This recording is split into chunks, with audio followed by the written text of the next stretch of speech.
Futuro de Indicativo é o proxecto 2011-2012 do Club do Antifaz, o noso obradoiro creativo social. Gústanos definilo como un lugar onde desaprendermos xuntos, onde explorar novos camiños educativos. Queremos crear alumnado creativo e crítico, emprendedor e optimista, solidario coa terra e coa xente menos favorecida. Responsables e gustan os retos. Por eso, a compañía de teatro Chévere nos dirixiu para o proxecto Amores Prohibidos 2.0. É porque nos gusta o gallego. Máis de 7.000 persoas seguiron en directo as peripecias de Romero, Xiana, Baldo, Mejuto, Rossi. A prensa gustou o noso proxecto e dixeron que era unha forma innovadora de facer teatro.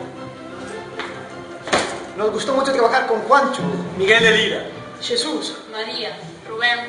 Xana. Aprendemos a traballar en grupo e a afrontar un proxecto adulto.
Bueno, pois, nosotros somos Berta Llana e traballamos en un club de actividades extraescolares desde fai 2 anos. Entón, pois, para nós esta experiencia foi reforzar a liña de traballo na que estamos nós, que son proxectos que aportan moito máis que os contidos dunha aula, que aportan valores de traballo en equipo, de responsabilidade, de conciencia tamén hasta certo punto. Este proxecto significou que eles viran de primeira man que un traballo en equipo comprometido ten un éxito. A ver, é unha situación que se dá poucas veces, desgraciadamente, e é estar todo o centro en sintonía. A maior parte do tempo, cada un está na súa clase, os proxectos son así máis aislados, e este foi un proxecto de todo o mundo, estuvo ben. E iso que máis me gustou.